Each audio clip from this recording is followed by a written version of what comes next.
আমি 11 মাস 5 দিনের মধ্যে এমনও সময় গিয়েছে যে 5 দিরহাম দিয়ে একটা বিরিয়ানি কিনে 2 বেলা খাবার গ্রহণ করতে হয়েছে। 11 মাসে আমাকে ওইখানে নিজের সাথে নিজেকে যুদ্ধ করে বেঁচে থাকতে হয়েছে। আমার ওয়াইফ আমাকে সর্বোচ্চ সহায়তা করে, এখনো করে, আমার মা সহায়তা করে। আমি শুধু চা থেকেই শুরু করা, কিন্তু আলহামদুলিল্লাহ এখন প্রতি মাসে আমার লাখখানিক টাকা মতো ইনকাম হয়। এই ছোট্ট চায়ের দোকান থেকে আলহামদুলিল্লাহ এখন অনেক বড় প্রতিষ্ঠান হয়েছে। আমার বোনের ব্লাডের খুবই প্রয়োজন হয়। ব্লাড স্বল্পতার কারণে ওনার একটি পা এবং একটি হাত একেবারে অকেজো হয়ে যায়। আমার যেরকম বোন অসুস্থ হয়েছে, এরকম হাজারো বোন অসুস্থ হয়। সেই থেকে আস্তে আস্তে আমি মানবিক কাজগুলোতে জড়িয়ে পড়ি। আমি দুবাইতে যাই 2022-এ। সেখানে আমার একটু প্রবলেম হয়, কাজে একেবারে তেমন একটা পাওয়া যাচ্ছে না, এমপ্লয় কেউ নিতে চাচ্ছে না। তখন আমি আর না পারতে ওইখানে 11 মাস 5 দিন থাকার পরে আমি আবার দেশে আসতে বাধ্য হই। আমি দুবাইতে থাকাকালীন আমি অনেক টাকা ঋণ হয়ে যায়। সেখান থেকে আসার পরে চিন্তায় পড়ে যায় এই ঋণগুলো পরিশোধ কিভাবে করব। তার পরবর্তীতে আমি আরেকটা ঋণ নিই, কারণ আমার চিন্তা ভাবনা ছিল আমি কিছু একটা করব, করে দেখাতে পারবো ইনশাল্লাহ।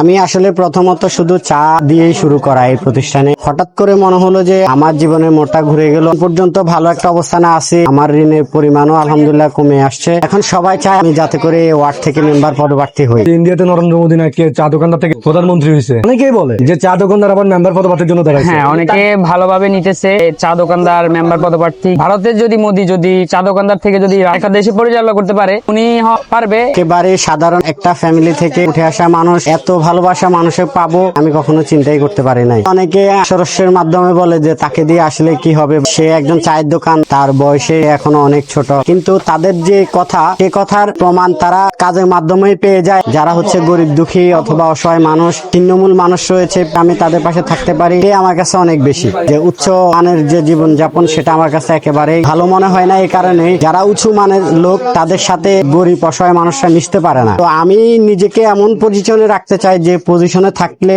অসহায় মানুষ যারা রয়েছে, বিপদগ্রস্ত মানুষ যারা রয়েছে, তারা যাতে করে আমার কাছে আসতে কোনো চিন্তা না করতে হয়।